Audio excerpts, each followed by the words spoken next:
tēnā koutou katoa, ki te whare e tūnei, te papa e tāko tōnei, nā rangatira hoki tēnā koutou. He mihi kawana ki te mana whenua o tēnei rohi, kia koutou me a koutou uri, e muri aki nei tēnā koutou. Tēnei au, te paukoko Māori o tākou whakaihu waka, e mihi atu nei, kia koutou, tēnā koutou, tēnā koutou, tēnā koutou katoa. So I am Jacinta Ruru, Deputy Vice-Chancellor Māori here at the University of Otago.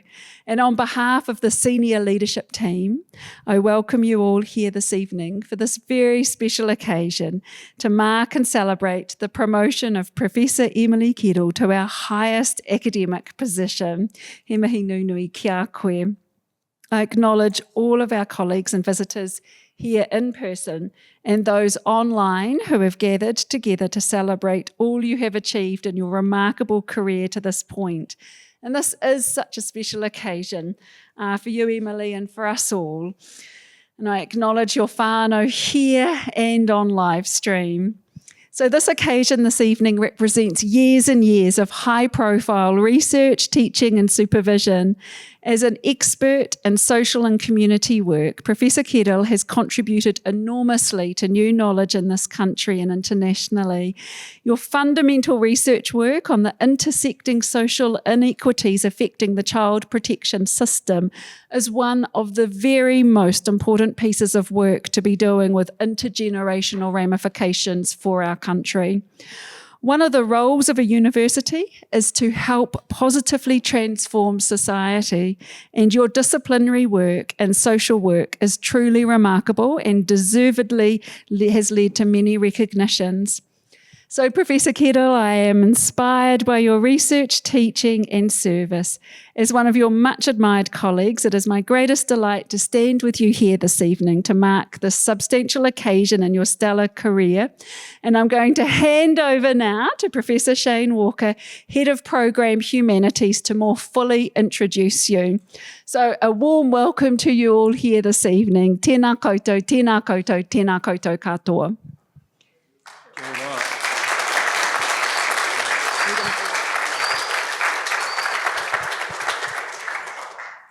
Kia ora koutou, ka mihi aroa kia koutou me tō koutou haerenga ki te hui nei, te mana whenua, tēnā koutou. Nā tangata moana, ai. Aloha lei, alofa, ulawanaka, kia orana, kia ora. Ki nā tangata, come back to it. Sorry, Ki nā tangata katoa, ko tai mai nei mō tēnei hui, a tēnā koutou. Ki ngā kaimahi o tākou whakaihu waka, past and present. Pat, great to see you here, bro. Keep kicking. Ai, Margaret, Howard, fantastic. Ka mihi, ka mihi. See what you did? Look at her. Amazing. Ai. Ki ngā hoa haere o mahiropu of Emily. Look, there's a whole number of you here.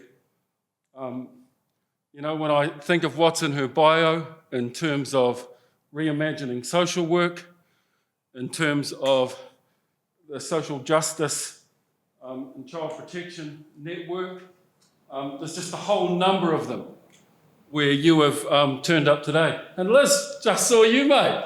Kia ora, great to see you here. Look, it's wonderful to have you here. And Jude, I think you're here somewhere. Yeah. Oh, kia ora ho. He mahi no whangarei that Emily and I have been doing. So, ka mihi. One of the hard things about doing something like this is you get 5 minutes and you look around the room for the people that you want to mention. But, Judy, aye, mate, look at this. Aye. I mean, look at this. This is a stunner, I agree.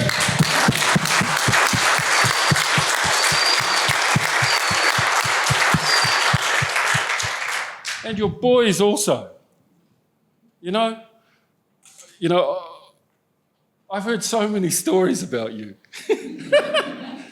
Half of us know you in different ways, in different parts of your life. And so it's wonderful to have you here. Gary, ka mihi e hoa. Ai, me tō awhi me tō tautoko, o he wahine tō. Ai. Look, to all of you who are here, it's a wonderful thing to turn up and celebrate someone's career. And when you look at her CV in terms of being a researcher that ends up with grants, of close to $1 million, and then ends up doing mahi with those grants that makes real changes on the ground for real humans. Now, at the uni, you meet a lot of nice people, a lot of bright people, but sometimes they might be bright, but they're not that smart at being human. This one is. Me he tika, me he pono, me he aroha, he tangata. She's one of those people that we trust because no matter what her endeavour is, whether it's as a member of the ANZASW editorial collective, whether it's as a lecturer, whether it's as a supervisor of PhDs and a whole number of other things, or whether it's as being a member of a community organisation or a piece of research. Sorry, I'm being careful. And by the way, my students have moved out of the front row because I can't sit to lecture. But I cannot be more happy for Emily in terms of celebrating her achievements academically, but also in a familial sense.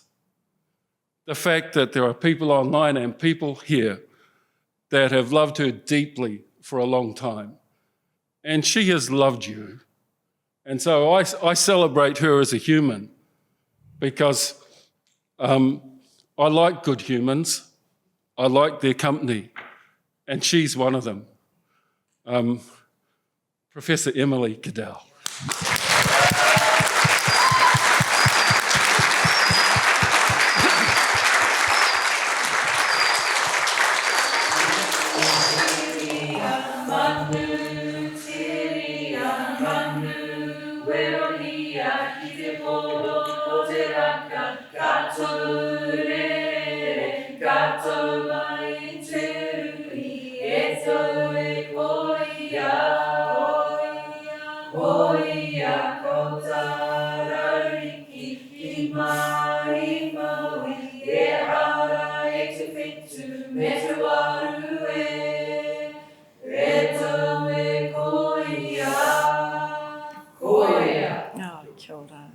Actually, one of the groups that I forgot to mention was our colleagues. Ai, ka mihi me te kaimahi o te āhua a iwi. Ai, he tino pai te rōpū, me tō maramatanga, me tō mahi hoki.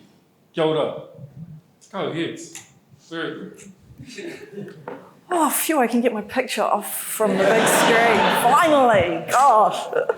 Oh, wow.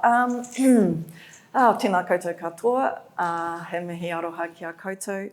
Ko te mihi tuatahi ki te mana whenua o te rohe ki kaitahu ki o tākou ki Puketeraki ki Moraki hoki tēnā koutou katoa. He mihi tuarua ki te wharewānanga nei, ki o tākou whakihu waka, me o koutou tangata. Tēnā kōrua, ngā kai kōrero o te pōnei, he mihi mahana ki a kōrua i o kupu manaki, o kupu aroha ki au. Ka ruru toku ngākau i o koutou kupu. Nō reira, tēnā kōrua, tēnā kōrua.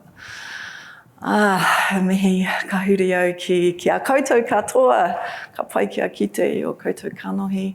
A tāhua, he mihi whakawhetai ki a koutou, i tō taunga mai, hei tautoko te kaupapa nei, hei tautoko ia hau nei hoki. Nō reira, talofa lava, malo lelei, kia orana, tēnā koutou katoa. So, thank you everyone for coming. It's awesome. It's like I'm at my funeral, but I haven't died. It's like a lot of people I like in one room. So those of you who know me know I don't love being, the centre of attention and the pomp and ceremony. It's not really my vibe, but hey, it's a beautiful thing to have people here, and thank you both very much for your kind words and for coming along. Yeah, cool. It's good to celebrate, and I do get a chance to A, see you all, and B, talk about some of my research and my mahi that's sort of dear to my heart. I do also want to acknowledge some people, so you're just going to have to bear with me, some of whom we've already mentioned. Top of my list is actually my staff group.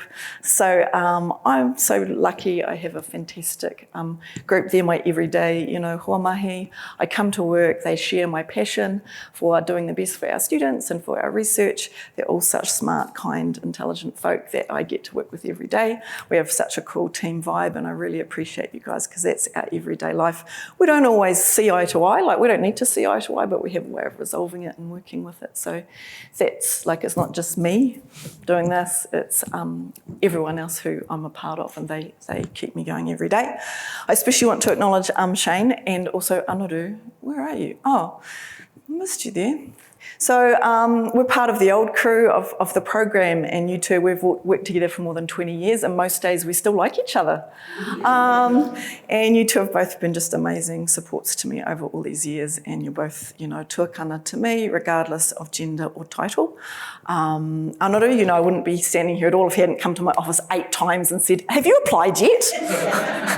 He's that nerdy colleague who comes to your office and says, "I've just been looking at your H-index, and really you need to apply this year." The academics will laugh at that. So kia ora e hoa, I would probably not have been here if I hadn't had that.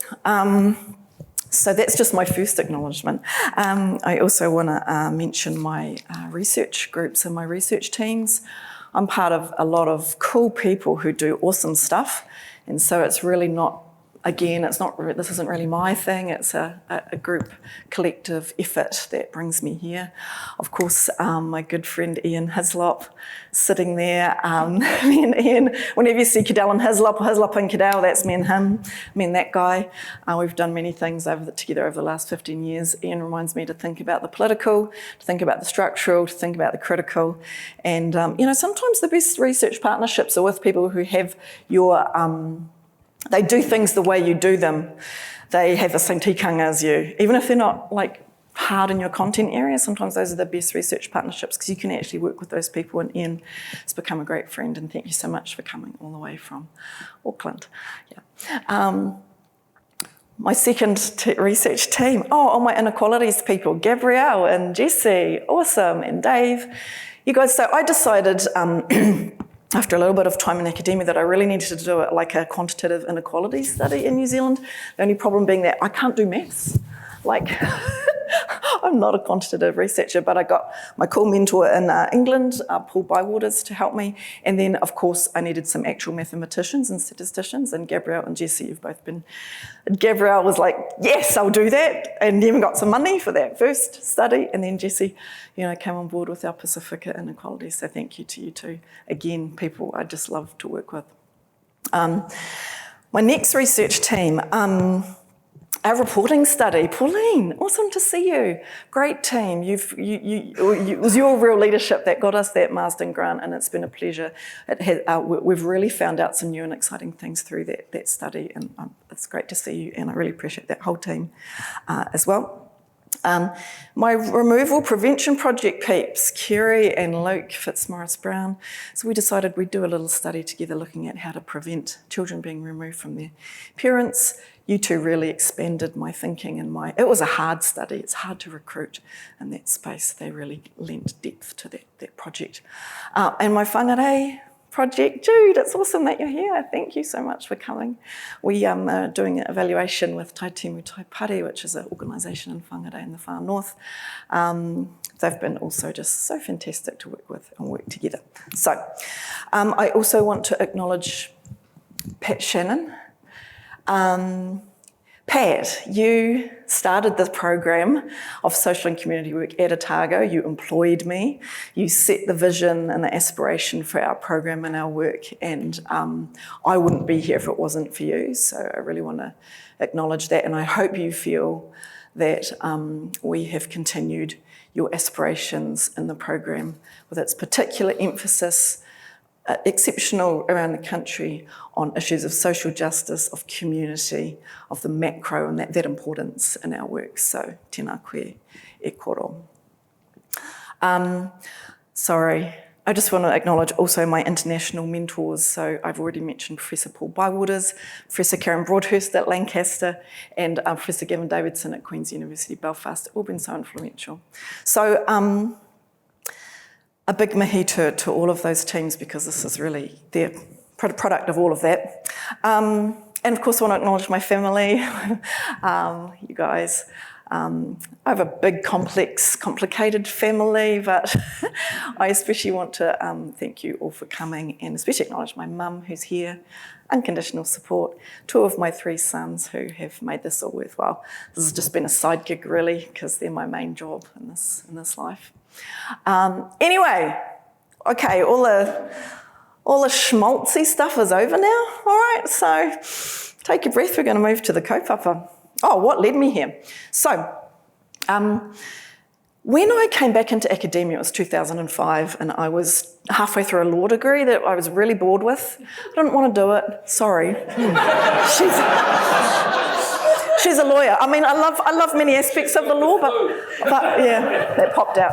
Anyway, I was walking home one day and I bumped into Shane, actually, and he said, oh, you should apply for this job we have going. It's half-time, it's 20 hours, it's assistant lecturer, it's fixed term, and why don't you come back and teach? And I had taught earlier, my first degree is actually in Māori studies, and I tutored in the Māori program, which was a great basis for a lot of my future thinking as well.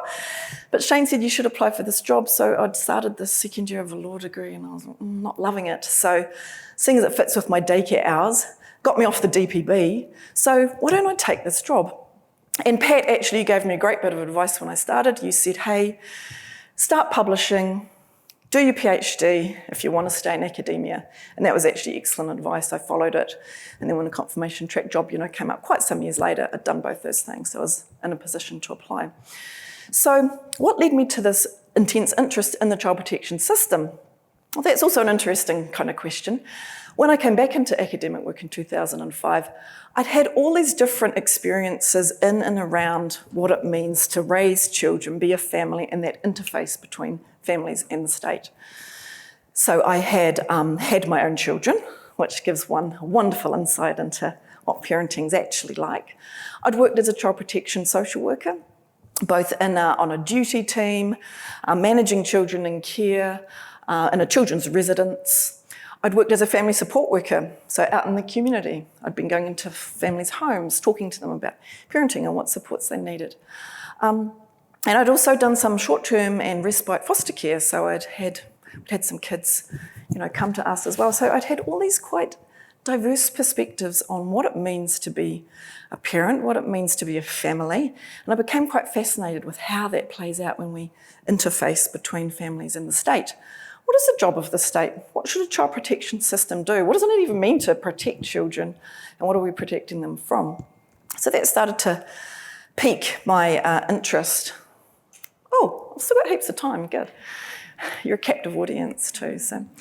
So when I think about, I've done a number of different sort of diverse studies in and around the child protection system, and what it's alerted me to is this number of common problems that we have in our child protection system that are fairly common actually around the world. We're not actually that special.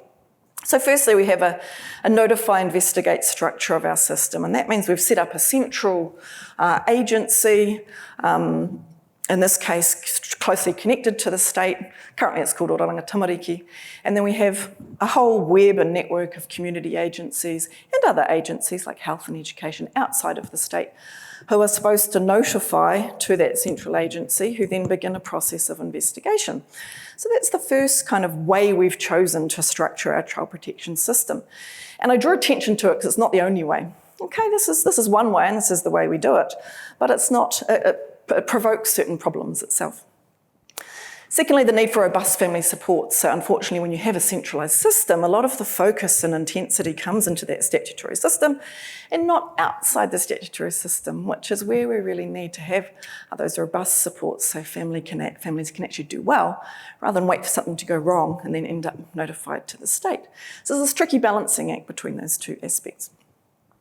Of course, there's an intense balancing of children's, parents and whānau rights.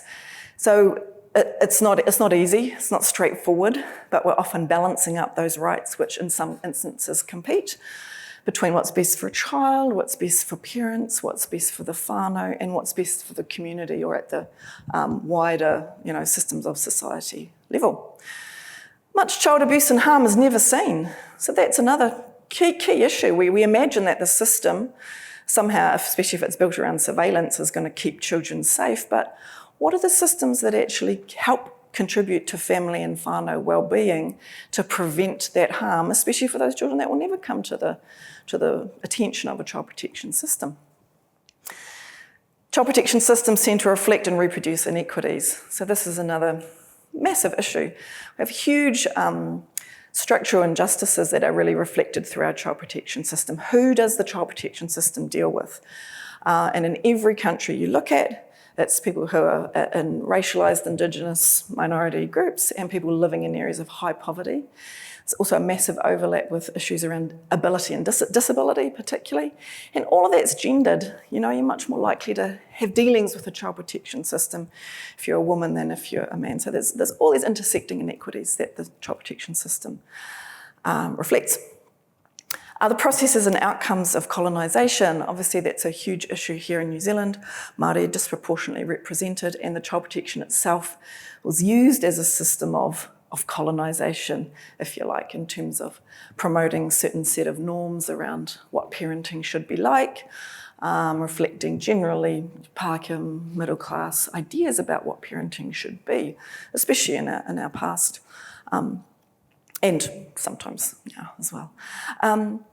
Variability in decisions and thresholds. So we really dug down into this, Ian and I actually, because the more we looked at what the child protection system is doing, we could see that, hey, a lot of decisions are about cases that are sort of similar to one another, are quite variable around the country because they're so complex, right? You've got people about coming with their own values and beliefs, their own cultural backgrounds, you've got systemic things happening that mean that you can do this thing but not that thing because of the organisational constraints. You've got whānau who respond differently and you've got different alternative options. So there's a lot of variability. And that's a problem because there should be some procedural justice around the point at which the state becomes involved with the family. Right? It shouldn't be so wildly different that if I'm in a particular situation with my family here in Dunedin and someone else in Whangarei and one child's removed and one child gets the FGC, like that's, a lot of those decisions are also quite low visibility. They happen until it gets to the court. Those are often not very visible decision-making processes and quite variable, so that's a problem as well. Political vulnerability. We're so vulnerable here in New Zealand, and it's true for everywhere, I think. Ian, maybe I feel embarrassed saying these things in front of Ian because he's like the expert. But here, we're so vulnerable to what I call the swing, and I'm going to talk about that in a minute, which, just briefly, is the massive policy and practice swings we do in response to either high-profile cases or party change. So, and even when the swing goes in the direction I like, it's still bad for the overall system in a way because it's so fragile. You just get the system lined up along this particular set of beliefs and values and discourses and services, and then suddenly it's all changed and you spend 3 years trying to just get the organisational context to get to this new thing, and all that time and energy is not serving families, it's just the system eating itself, so that's a problem. Anyway, a lot of disconnect between end subjects, development and policy. So the child protection system is one of the systems where there's so little feedback from those most affected by it informing the policy design and development. Because people who have contact with the child protection system, and I don't want to speak badly about getting the views of children and young people who've come into care. That's a really important voice, and we've got a bit better at doing that in the last 5 or 6 years. But if you think about it, the child protection system is actually trying to change the behaviour and the circumstances of parents, right? It's parents who are told, you need to change this way of dealing with your child. Your child's been hurt and harmed. You're responsible. So if we don't get their lived experience into how we actually operate, then we end up with these systems that don't take account of parents. What do they need to do a better job? It gets missed out. So there's also, as I mentioned, quite low accountability for many of those decisions, but high public scrutiny over worst case scenarios. And this media, that effect is quite detrimental to any system, because it means that a lot of the everyday mundane decisions don't get much oversight, but you're always scared of doing the wrong thing and that might hit the media. That's not good decision-making context for any of us, right? So these are common problems that we face. And I want to just talk a little bit about how our research over time has contributed to understanding some of these issues as they apply here in Aotearoa, because those are more generic issues going on out there. So inequities in system contact. Gabrielle, me and Gabby did sort of the first study just trying to understand what is the size and scope of inequities in system contact in New Zealand. We had all this great research from the UK. What does it look like here? So we found that if you're living in the most deprived decile here, you're 9 times the chance of entering care than if you're in the least deprived decile. Now that's a massive, massive difference. So just to compare it, if you have diabetes, which we know is also sensitive to socioeconomic status, that has about a 2.6 times difference. 2.6. But your chance of having your child removed is 9 times. That's like massive, right? So if we just even look at that one aspect of inequity, you can see that the state's intervening a lot more in the lives of people living in high deprivation areas, and we should therefore address that as a structural issue as much as it is a personal one, all right? We also, of course, looked at intersecting inequities. So for Māori, you're about 3 times more likely to enter care. But of course, once you put that together with socioeconomic status, that gets even more in the more deprived decile, because more Māori children live in the most deprived decile and compared to the least deprived decile. So we did some quite interesting work figuring out those inequities in contact and trying very hard to make a case for that as a structural issue to do with inequity, not to do necessarily with the behaviour of individuals. But of course, that made us drill down a lot more as well into, so what's the causes of that? Are we saying that those differences reflect actual abuse and neglect rates? Or are we saying it's also about other things? So that led us down a whole nother path looking at the idea that, sure, sometimes there is a greater rate where people are under a lot of family stress and don't have a lot of resources in terms of actual incidents, but there's also all these other things going on for people, particularly living in high poverty areas. There's exposure to reporters that's uneven across the population. There's direct racism and classism. Ian and I did a nice little study looking at direct racism as well in our variability study.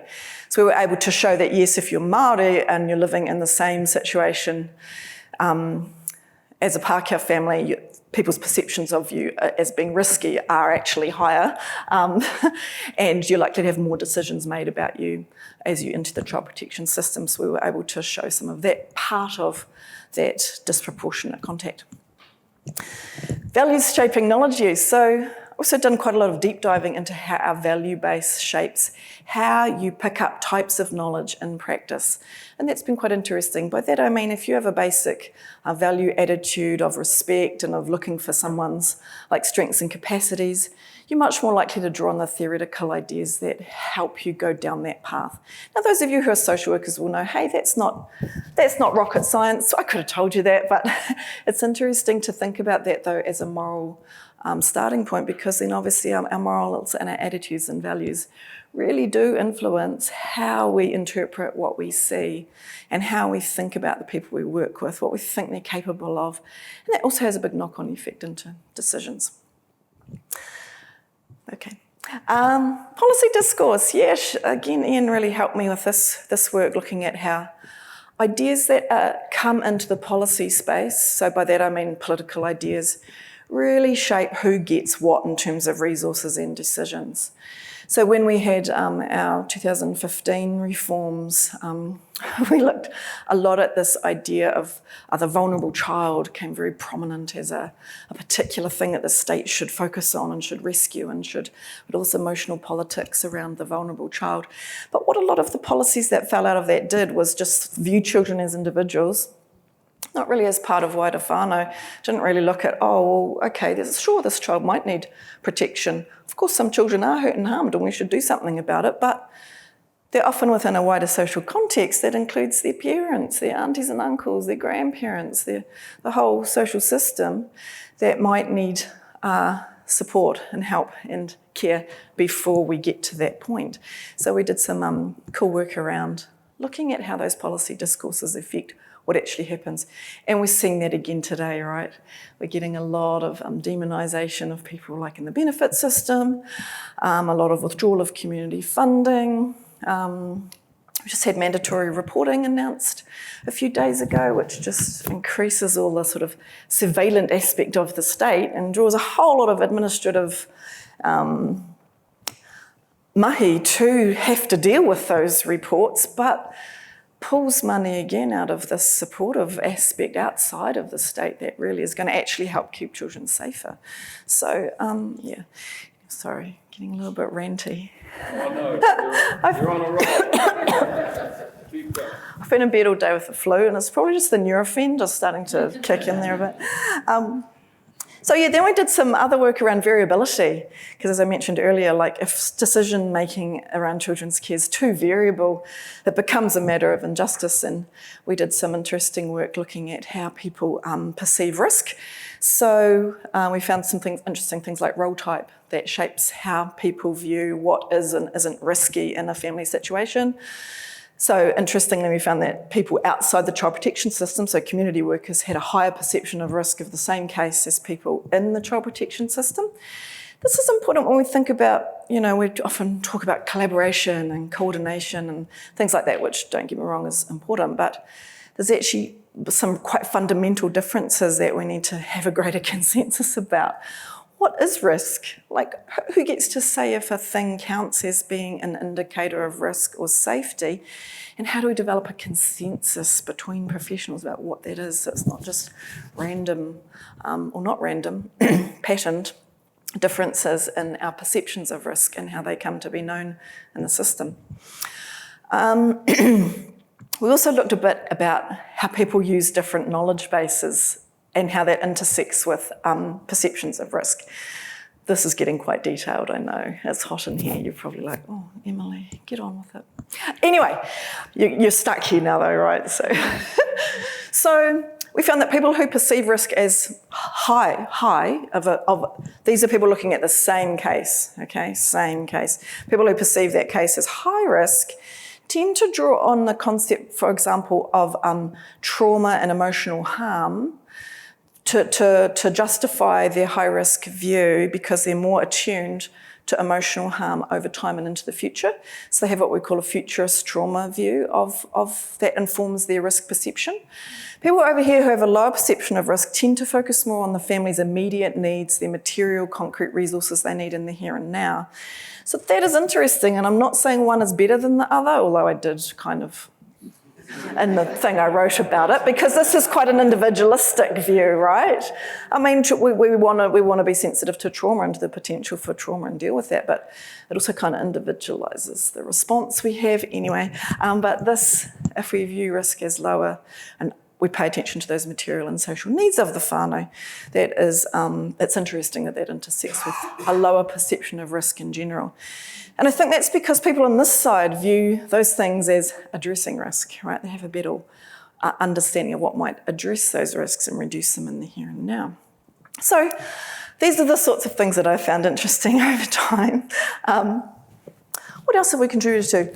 Removal prevention, especially for babies. So before the issue of babies sort of hit the media, myself and a couple of others were tracking the rates of babies being removed in our country over time.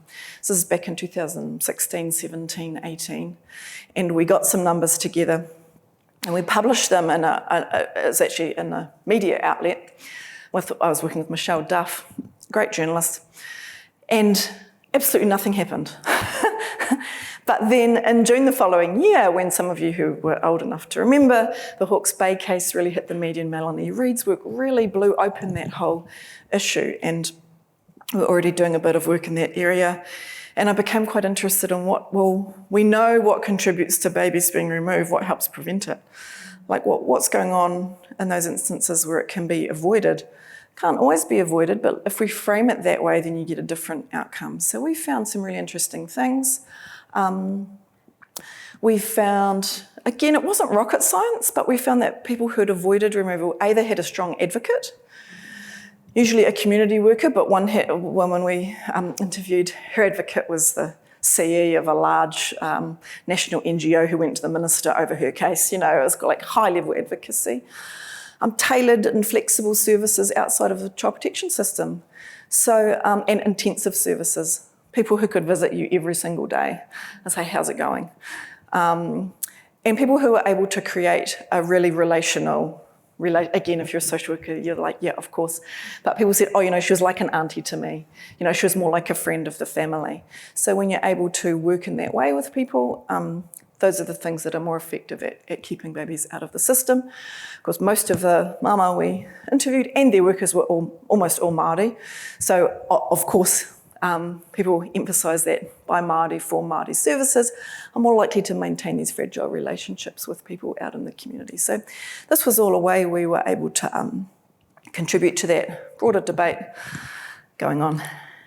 Understanding reporting decisions. Okay. This was a fascinating project that Pauline and I have been involved in. Because why do people choose to report to oranga tamariki? What motivates them? Why do they do it? That's quite interesting because we found, again, most people actually opted to try and provide supportive efforts before they report. For many people, reporting was a last resort option. But they were annoyed, which I viewed as quite a positive finding, because in many other countries, again, if you have mandatory reporting, you have to report at the first sign of anything, and then it's sort of out of your hands. You can't really offer support, so it sort of interrupts that process. However, we also found that a lot of people were quite annoyed that when they did report, they felt like oranga tamariki was not responding in the way they wanted. They didn't get feedback. And to me, I'm in two minds about that, right? I think we should have a high threshold for oranga tamariki to be involved.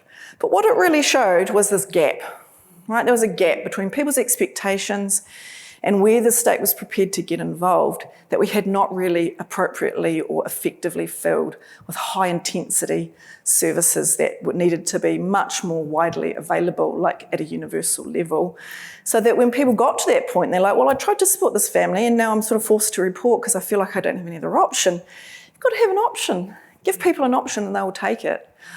So yeah, that's, as you can hear, the direction I think we should be moving in now, even though we're going the opposite. Whānau experiences of the system. We've looked at this in a couple of different studies, and as you'd imagine, people that put their hand up to tell you this are often the worst case stories, and I do want to emphasise that many whānau actually benefit in some ways from their contact with the child protection system, but there's also a range of others who I don't think we deal very adequately with things like malicious reports, custody disputes, people whose their records show that they've been reported and it's been shown that it wasn't accurate or correct and they can't get their records changed. There's all sorts of things that we need to learn more from whānau who have had contact with the system. Finally, reconstructing intake and reporting systems with community. I've learned a lot from our whangārei colleagues. They're one of a number around the country who are really working hard to drag the power of oranga tamariki out into the community and with help from strategic regional managers and things from oranga tamariki to try and lessen that power dynamic, improve initial decision making and improve when families do get reported that something actually happens that gives them support and it helps address the urgent needs that they have. So this is the ways that our research, all those teams I mentioned at the start, have done things to try and contribute to those debates and inform them. So I'm amazed I still have time. This is great. Okay, so one thing I mentioned, and I'm going to talk a little bit more about, is this swing that we have going on, because I just believe it's very damaging to try and establish a system that has able to persist over time and bed in productive and effective changes. And you can see here, this is just one swing. So on the left here, my left, your left, New Zealand's own taken generation. This was the case that hit the news in 2019. I can see this mother here. They filmed efforts to remove the baby in the hospital, and it really blew open a lot of the lack of fairness that was happening in that space around babies. It was racist. I mean, there was a lot of, it was all obviously Māori whānau, and her, the kaumātua from her own hapu came to the hospital door to try and negotiate, and he was locked out. The police were called in to try and make that happen. And that really opened up that issue, because usually what sorts of cases hit the news? Thank you, Liz. Deaths, right. Usually the only kinds of cases that hit the news are those tragedies when children have died. But unfortunately, because that's the only cases people see, they're like, oh, the child protection system isn't doing enough. We should do more, we should surveil, we need to find those deviants, those bad humans. And the politicians get all, oh yeah, we must do that more and more. But this was the first time that people said, hey, actually, there's also over-intervention. There's also these cases where, babies and young children especially, which we had a really high rate of at that time, are being taken. And this Otago academic, okay, it does happen to be me, had something to say, because of course I already had all the numbers on that anyway. But that and the 5 public inquiries that followed, including one by Oranga Tamariki, which Shane had a lot to do with, and you can tell, really drove our child protection system in a swing towards a much firmer focus on whānau preservation, much stronger focus on devolving authority to Māori, much stronger emphasis on family supports outside of the system. But then we got our new government, and then we had another tragic death who's been just weaponised by the government at the moment, really. So we're seeing a big swing back towards a much more protectionist position. I had a graph. And a much more emphasis on surveillance and more punitive responses. And we can see this swing in the care entries, really.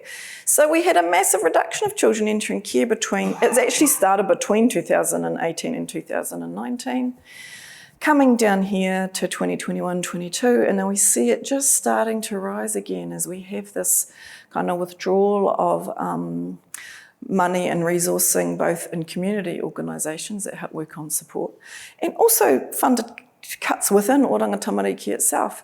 Because if you don't have time to do good work with whānau, your choice is narrow, you're forced into this fast decision making because none of us are superhumans, so our numbers are going up. Our reports to Oranga Tamariki have also gone up in the last year. We know that some of that is due to a recording change, the way they record reports, but some of it's not. So reports of concern actually went down, going down for a number of years, and now they're going up, up, up. And our child poverty rates are also sadly bouncing back up again. And these are not accidental, they're all part of the same logic of withdrawal of social protections, which creates stress to whānau, which creates more reports, which creates some children starting to go up and entering our care system. So we have another swing back in this direction. And if we drill down a little bit into those swings, what are they doing? They're often just trying to maintain the perceived legitimacy of the system and maintain the political powers that be, and keep people in power.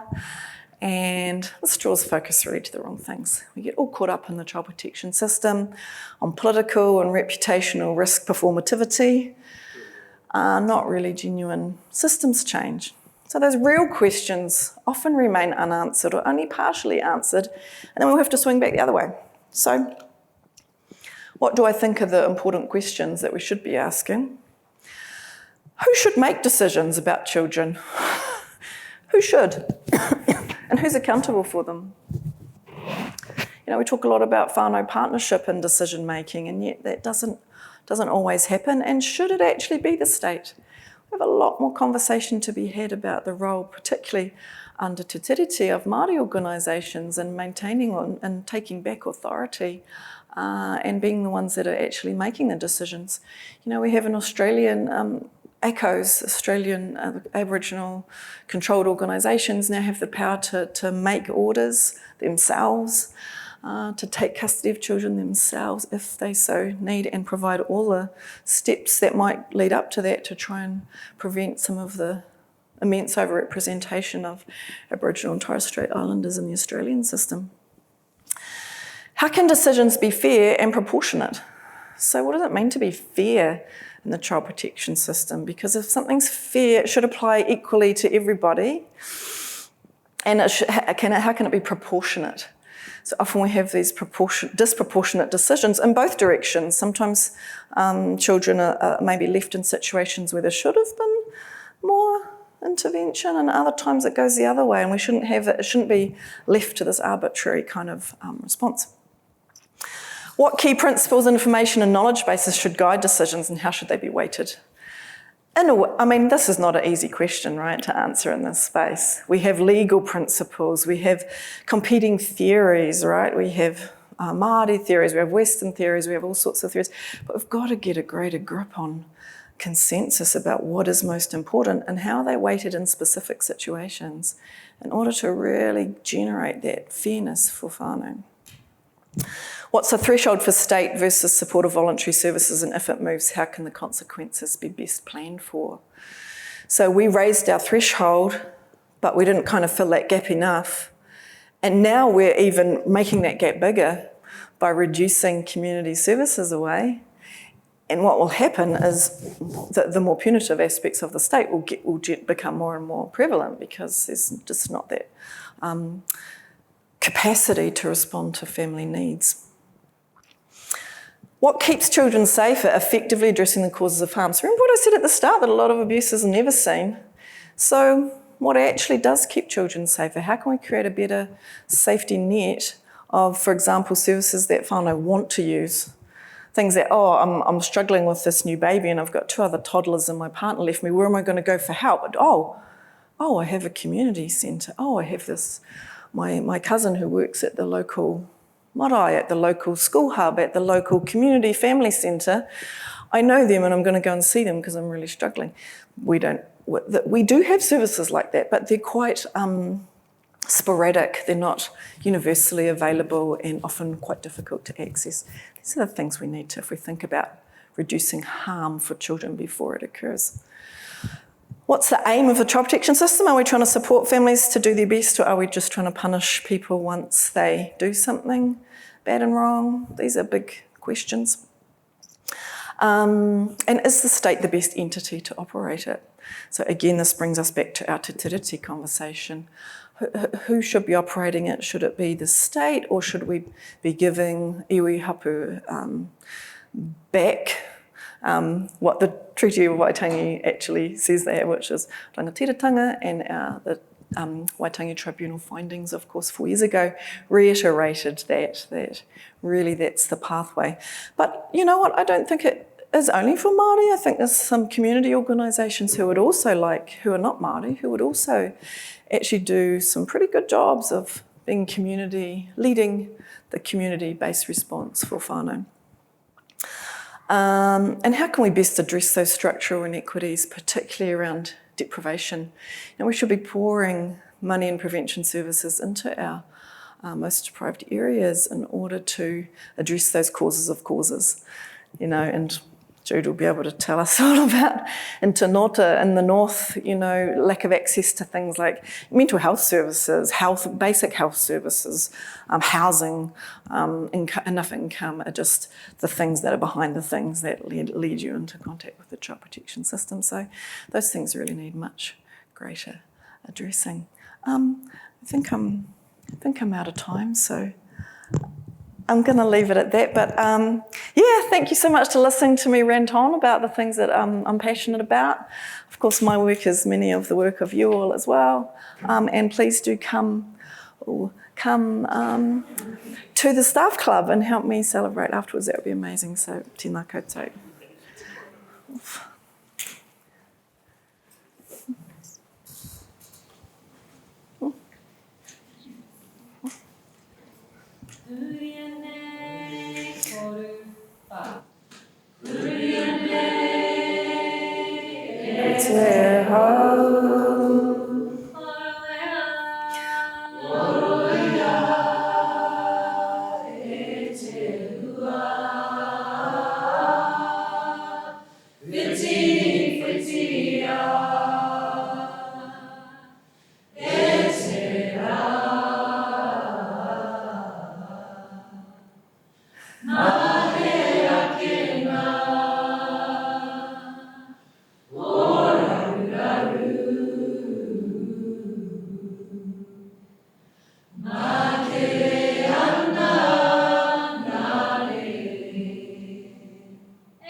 Sorry, not quite the end, Emily, but I'll try to keep this brief.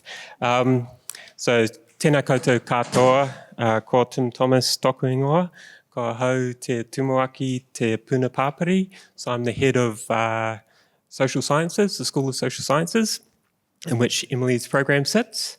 And I'm here honoured tonight representing the university's leadership to offer thanks and to celebrate this inaugural professorial lecture from Professor Emily Keddell.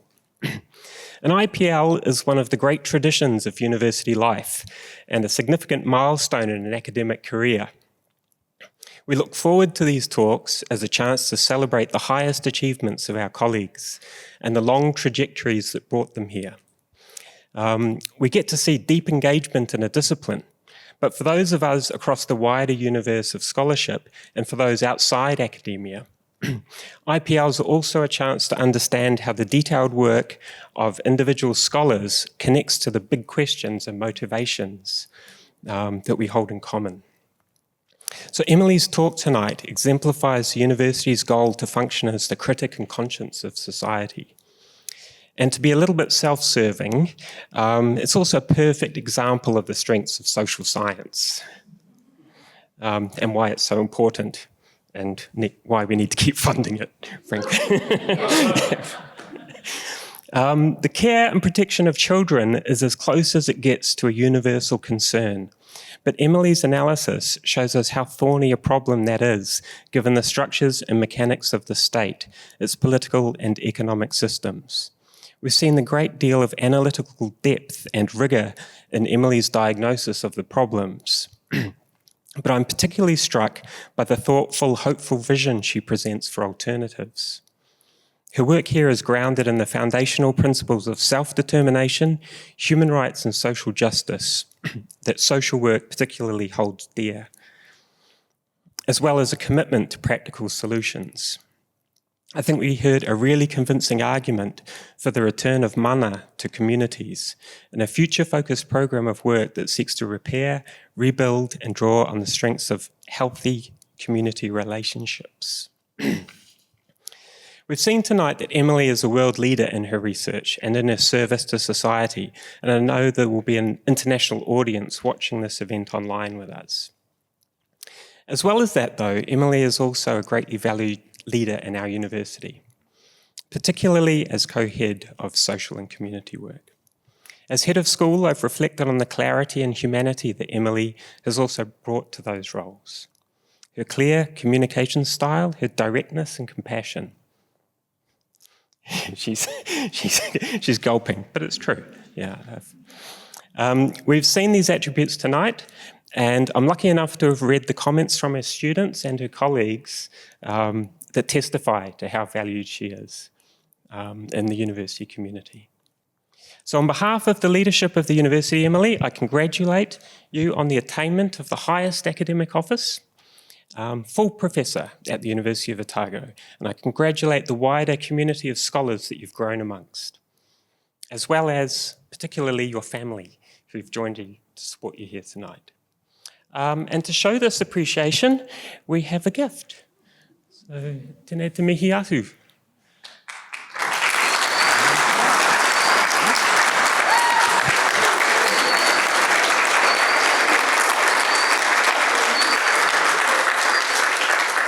So, yeah, so it's been a great evening, and we'd like you all to continue that tonight at the Staff Club, where we'll have some refreshments and snacks. But once again, it's really all about Emily, so thank you once again, Emily. Oh, thank you to the audience for coming as well. Yes. Yeah.